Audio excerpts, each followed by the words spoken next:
बिस्मिल्लाहिर्रहमानिर्रहीम। शुरू अल्लाह के नाम से जो बड़ा मेहरबान नहायत रहम वाला है। अस्सलामु अलैकुम। एक दरवेश जिनका नाम हजरत मस्की रहमतुल्लाह अलैह था, हमेशा इनसे बड़ी प्यारी खुशबू आती थी। लोगों ने पूछा, आप कौन सी खुशबू लगाते हैं? फरमाया, छोड़ो हजूर, बताएं ना कौन सी खुशबू लगाते हैं। जब काफी लोग इकट्ठे हो गए तो बताने लगे, ये मेरी जवानी का वाकया है। मैं बहुत खूबसूरत था, कपड़े की दुकान पर काम करता था। एक औरत आई, इसकी नीयत मुझ पर खराब हो गई। अमीर औरत थी, किसी तरह मुझे घर बुला लिया और दरवाज़ा बंद करके किसी तरह मुझसे मुंह काला करना चाहती थी। मैंने पूरा जोर लगाया। वो औरत कहने लगी, मैं तुम्हें मार दूंगी।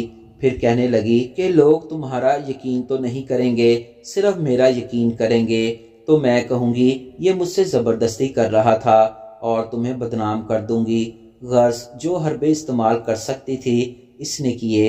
जब चारों जानिब मैं समझ गया कि ये मुझे छोड़ेगी नहीं, तो मैंने कहा, मुझे पखाना आया है। इस औरत ने कहा, कर लो। मैं बैतुल खला में गया और पखाना करके अपने जिस्म पर मल लिया।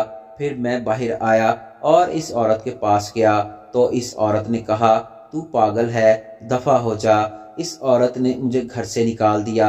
मैंने पलटकर इस औरत की तरफ देखा और बोला, मेरा तो जिस्म गंदा है, तेरा तो दिमाग गंदा है। मैं वहां से निकल आया, रास्ते में एक कुएं पर नहाया और अपना गंद साफ किया। घर आया, अल्लाह ताला का शुक्र अदा किया। ए अल्लाह, तूने ज़ना जैसे कबीरा गुनाह से मुझे बचा लिया।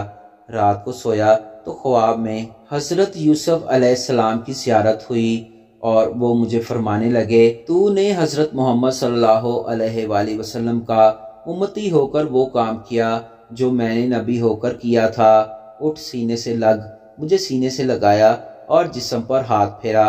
ए लोगों, कसम अल्लाह की, मैंने कभी खुशबू नहीं लगाई, मगर जिधर जिधर जाता हूँ मेरे जिस्म से खुशबू आती है। अल्लाह हमें जिना जैसे कबीरा गुनाह से बचाए।